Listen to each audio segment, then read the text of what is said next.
Shake it, shake it, shake it to the melody.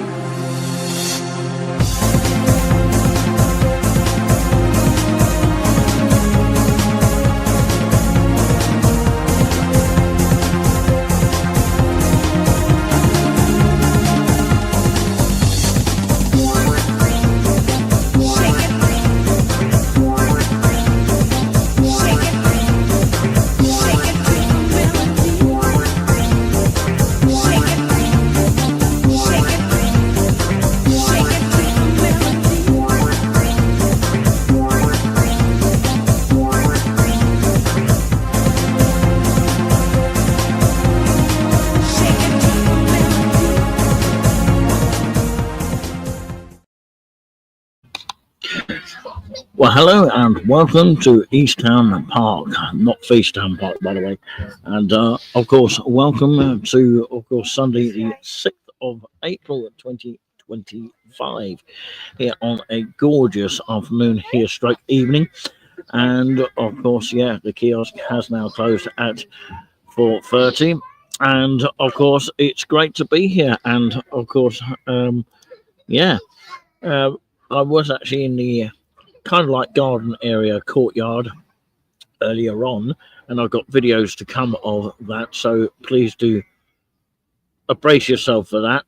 At some point I will be showing you that a little bit later on, but of course I won't do it this very minute here. And do check out the Touring With Us YouTube channel, or actually subscribe, which is free of charge. Yep, subscribe free of charge, and find out how you can actually donate optional by going to the actual link, which is on the screen right this minute here. If you're watching on Facebook, hello to you. Come and say hello in the chat.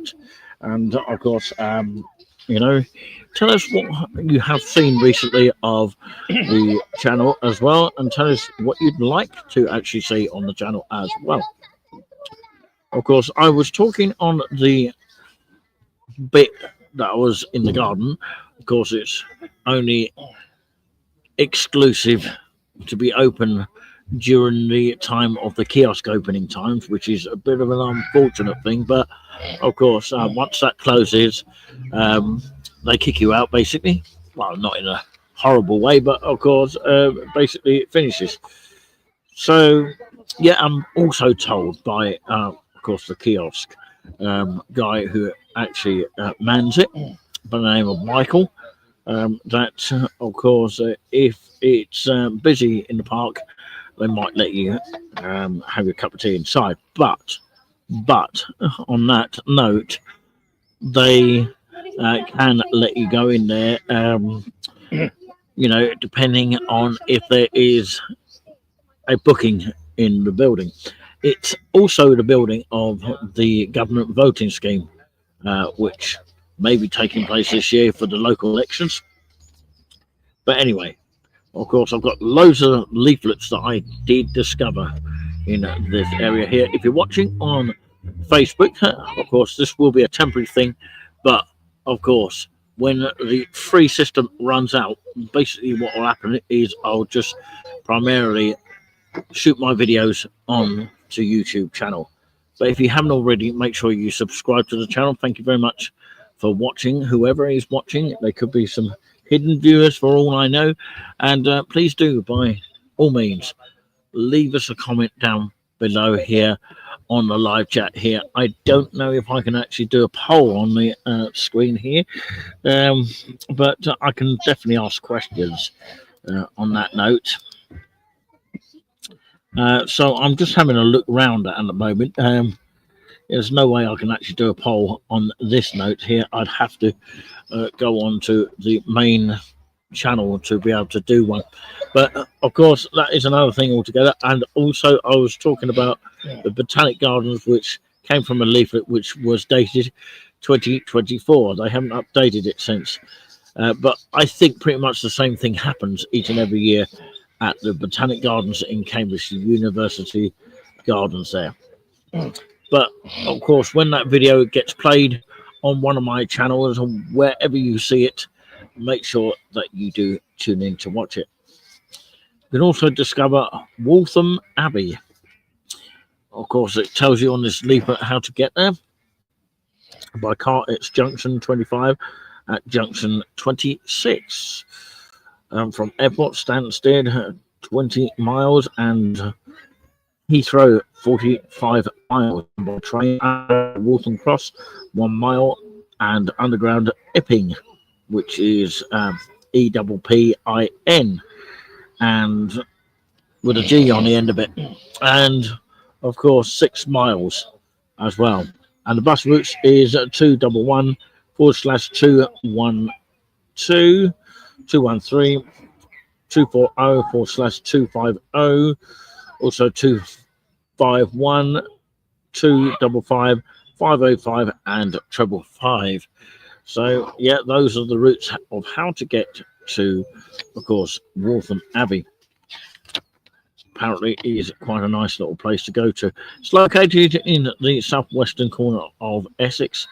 Waltham Abbey is a unique and traditional market town, full of character and charm, and proud of its heritage. It also has an impressive concentration of historical connections, including the famous associations, with King Harold and with King Henry the Second and Henry the Eighth. The Meridian Line, 0 degrees longitude, divides the town into east-west hemispheres, and the remains of a I can't pronounce it. So, yeah, you're gonna have to help me with this one. Yeah, monastic. That's it. Got it in the end. Monastic church, as well as sites as the Copt Hall, provide a clear insight into past times. The town continues to keep pace with modern times whilst not detracting from its historical past. Lee Valley White Water Centre is located to the west of the town. Nestled in the 1,000-acre country park, this world-leading facility comfortably neighbours the explosive heritage site, Royal Gunpowder Mills. So it's very useful to know all about that. The market days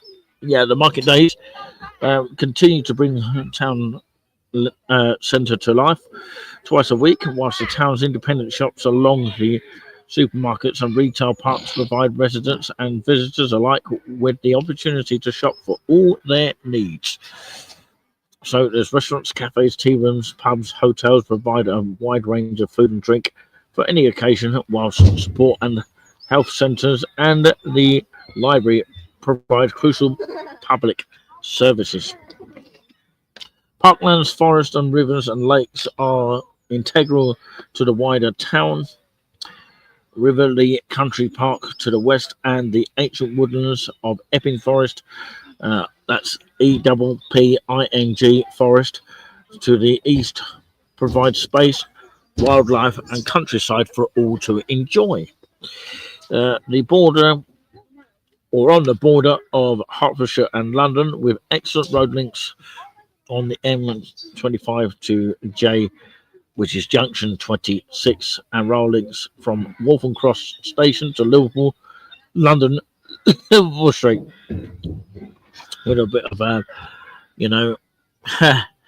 caught in my throat there as we talk about Liverpool here losing 3-2 to Fulham earlier. Yeah, No comment on that. no comment on that one, and no comment on the Spurs game either.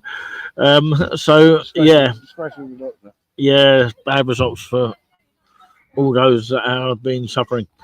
But anyway, Waltham Cross Station to London Liverpool Street and Waltham Abbey is extremely well connected and provides days out for people of all ages, and both locals and visitors alike.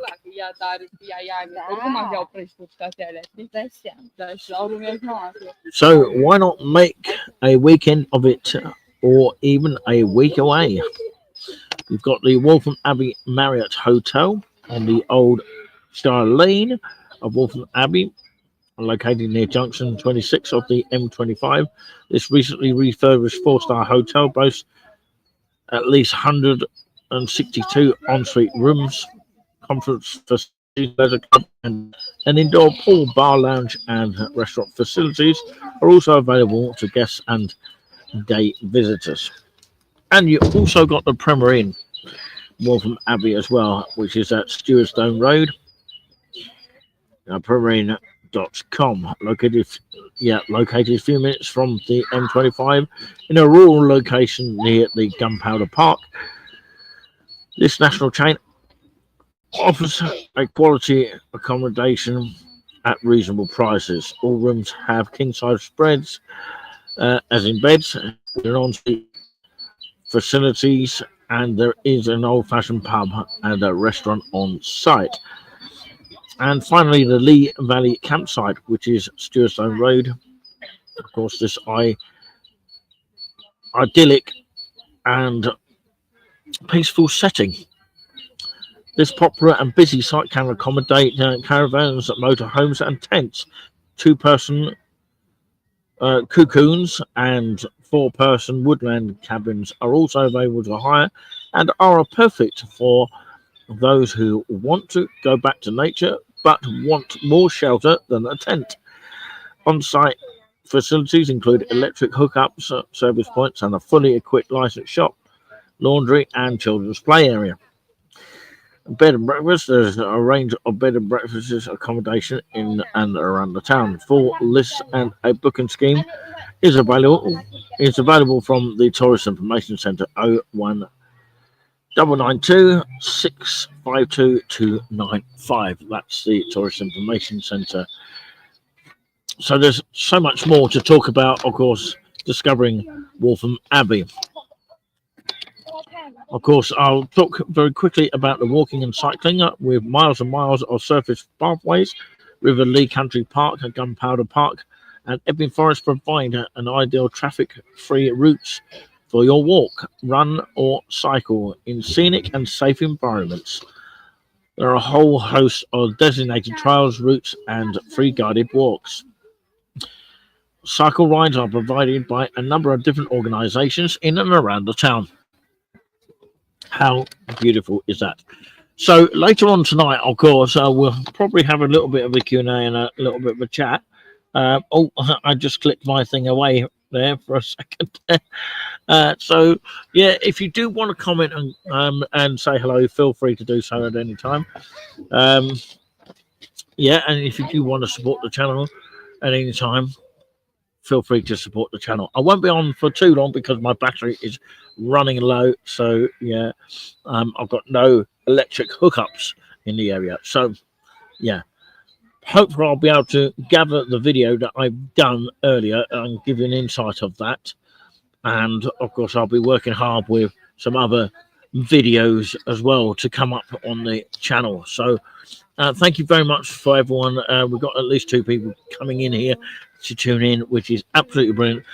I hope you can hear my voice here, although of course it is getting a little bit cooler now, but I can say this, it's quite nice in the sunshine when you've got the sunshine blaring on you, so that's pretty cool as well. And we were blessed by the kiosk being open today at East Town Park, formerly known, well, not formerly, but sometimes I call it Feast Town Park, although I haven't had a feast today. Maybe I should have done, but of course, maybe feasts have gone up a little bit. I don't know, but anyway, we know the teas and coffees have probably gone up a little bit since last year, but they always do, don't they? Even more so under this Labour government, you know, which is absolutely terrifying. So Can't blame the Tories. no, you can't blame the Tories. You know, they put it up a little bit, don't they? But they put it up double, you know, double the price. You know, I don't know why they've done it. No, there's no reason behind all that. Sorry to get a bit politics here. They're both to blame. They are both to blame in a way, but I mean, but no one will be able to get it right, will they? They all put the price up double for what it would be normally. So if it's 10p from the Tories, it's 20p from the Labour Party. So they make it a lot worse. That's the problem. You know, so high in the these days. It's getting so difficult to cope with it sometimes. Well, we could be in a worse situation. That's the main thing. But of course, we strive not to talk about it too often. But we've got to mention this because no other media source will talk about it, I would say, on that note. But yeah, things are just going up too high, Anyway, let's talk about stunning views, historic spots, and fantastic food. Great St Mary's Church, Michael House Centre, and Michael House Cafe. Perfect day out in Cambridge. Okay, these are places that I haven't actually checked out in Cambridge yet. I'm sure it's going to be a nice little tour to do at some point. Michael House Centre, art, spiritually, and great food inside the historic St Michael's Church, the oldest chapel in Cambridge, apparently. Michael House is the setting of Susanna Gregory's medieval murder mysteries and is an oasis of calm in the city centre. Enjoy and buy local art, rest and reflect in the medieval chapel, listen to free concert or meet for business or lunch in the Michael House Cafe or a private room. The whole venue is available for evenings to hire for parties, wedding receptions and dinners. It is fully licensed, wheelchair accessible and child friendly. That's michaelhouse.org.uk.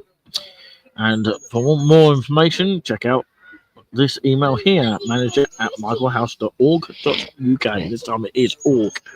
01223 309 167. So that's the Michael House Centre, situated in the historic St Michael's Church in Cambridge. So it's a Michael House Cafe. Obviously, they, of course, are a cafe as such, with breakfast, lunch, and beautiful coffee. Apparently so. Blending medieval architecture and modern British design, Michael House Cafe serves award-winning breakfasts, delicious home-cooked lunches, luxurious cakes and creams and teas, all created with the best locally sourced home-cooked produce. They take group lunch bookings for up to 30 people and evening private parties for up to 200. Open Monday to Saturday, 8 a.m. till 5 p.m. So they're even open on a Sunday. So that's quite good. So, Great St Mary's Tower Tour. Receive a free full-colour self-guide tour leaflet on presentation of this leaflet. And of course, you can get a discount on this Michael House Cafe. Present your tower tickets at the cafe to enjoy a discount on your post-tour refreshments. And of course, Michael House Centre, of course, 30% off room hire for private dining at lunchtime. Book for this number, 01223 309 167. Right, now we talk about the Great St Mary's Church, the University Church of Cambridge. This historic church, the original home of Cambridge University, and discover its significant role in the English Reformation. The tower offers panoramic views of the historic city itself, which is marvellous views of the city. Explore the church and climb at least 200. Oh, mate, all right. Yeah, climb the 123 steps of the tower to see the Cambridge as you've never seen before.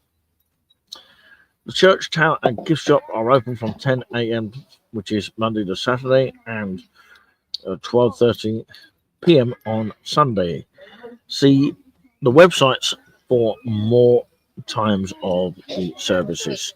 That's gsm.cam.ac.uk/church, and the email is office@gsm.ac.uk.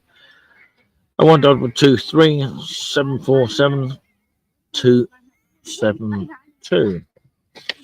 So there you go. Of course. There you go. You've got a picture that hopefully illustrates it here. Hopefully you can see that at home. We've got Moyses Hall Museum, which is basically in Bury St Edmunds. I've never had a lot of this before, and I got this at, of course, East Ham Park inside before the kiosk closed today. Now, West Suffolk Heritage, the Moyses Hall Museum, events, exhibitions, and history and culture. Stepped into history. They closed the toilet to get in there. Oh, they have closed it early, Yeah, they got in. so it's a bit. It's silly or something. Well, it is a little bit. 6 o'clock, 6 to 7 of it. Maybe, yeah.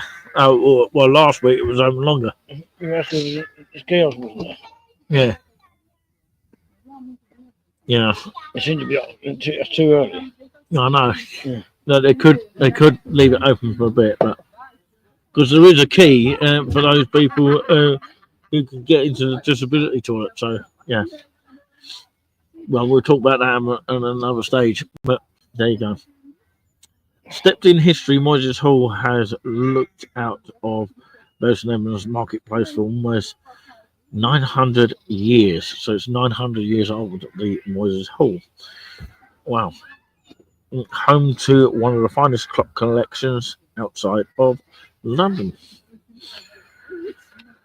The landmark 12th century building, as in buildings rich and varied past, has included serving the town's Bridwell workhouse and police station, first opening as a museum in 1899. Today, the museum offers a fascinating view into the past with collections that document the foundation of the early town, from the creation and dissolution of the abbey to prison paraphernalia and artifacts, providing intriguing insights into superstition and witchcraft. St Edmundsbury world-class collection of horology, if it's pronounced that way, including rare timepieces and bequeathed by musician and clock collector of Frederick Gershom Parkinson, fine art by renowned local artists Mary Beale and Sybil Andrews, the Suffolk Regiment Gallery, plus regularly changing exhibitions in the Great Hall. Opening times are quite useful for this one of the Moyses Hall Museum in Bury St Edmunds in Suffolk, in East Anglia in the UK, is Monday to Saturday 10 a.m. till 5, last entry at 4 p.m, and Sunday 12 p.m. till 4 p.m, last entry at 3 p.m. Bank holidays and special events may vary. Please check www.moyseshall.org admission for details of the current admission costs and special deals. Please refer to the website westall.org/Moyses Hall, or telephone the Moyses Hall office 01284 706 183, and also on Facebook and Twitter, which is now called X, facebook.com/Moyses Hall. So it can be found on Moyses Hall, Cornhill, Bury St Edmunds, Suffolk, IP 331DX. And as I say, the telephone number once more is 01284 706 183. And also email moyseshall@westsuffolk.gov.uk. So that website again, westo.org/Moyses Hall. And of course, there is a map here roughly showing you where it is. So, yeah, go to the website to find out the admission prices there. Right, okay, we've got 2 more leaflets to leave you with, and I'll have to read them before my battery goes, so I've got to be very quick here. A quick guide for the public here. Let's keep it tidy. Okay, litter is called by people and can refer to anything from a crisp packet or cigarette butt to a bag of rubbish. All litter is unsightly and makes our local areas look untidy and uncared for. Common things seen as litter include, of course, fast food packaging, sweet wrappers, drink cans, bottles, and cigarette butts. Litter does not clean itself anyway. It can take years to degrade, causing harm to wildlife and habitats. There's even more research that shows that litter contributes to further crime, that people feel less safe in areas that are actually littered. Interesting. Also, the food you drop, whether it's half-eaten burgers, chips, or apple cross, you can attract pigeons and vermin such as rats. So Keep Britain Tidy works hard to make places cleaner and greener, but they also need your help to bring out the change and help eradicate litter. Symphony environmental study of 2005, who is responsible for clearing away litter. The Environmental Protection Act of 1990 makes certain duty bodies legally responsible for keeping land which is under their control, and to which the public has access to clear of litter and refuse, and their highways must be kept clean as far as practical. Duty bodies include Crown authorities, principal litter authorities, local councils, governing bodies of educational institutions, and statutory undertakers such as transport companies and operators. Guidance on these duties is included in the Code of Practice on Litter and Refuse at defra.gov.uk. That's defra.uk/quality/local/local/code/litter.pdf. If litter is dropped privately on owned land, it is either the owner or the occupier who has held responsible for clearing this litter away. So, finally, before we head off, because we are shortly out of time here, what else can be done to tackle litter? Local authorities have a range of powers available to them to tackle litter problems, as well as fix penalty charges to individual people that actually drop litter. They can serve notices on other duty bodies, businesses, and landowners and occupiers that compel them to clear up litter and put the measures to prevent the offence happening again. Members of the public can also take action through magistrates' court if they believe that a duty body is failing in its duty to meet the standards set out in the Code of Practice on Litter and Refuse. If successful, the court can issue a litter abatement order requiring that litter and refuse from that area be cleaned away. I wish they sorted Birmingham out then, if that is the case. If you'd like more information about the litter abatement orders or the powers available to local authorities, please email inquiries at keepbritantidy.org. Okay, I think we've run out for the Folkestone Museum planes, trains and automobiles. Maybe we'll do that a little bit later on. But thank you very much for watching here. We've run out of time now, basically. So, of course, we'll probably do that, no doubt, later on. And thank you very much for watching us here live from Easttown Park, or Feastown Park, as I call it always, from Sunday the 6th of April, 2025. From me, myself, Nick C. It is truly indeed the end of the story. Thank you for watching. And if you've been watching on replay, also, thank you very much as well. Don't forget to subscribe, as usual, to the channel. Free of charge.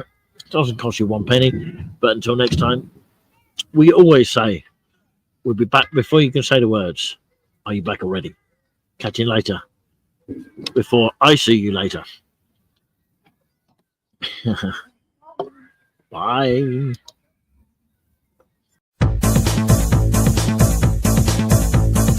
Shake it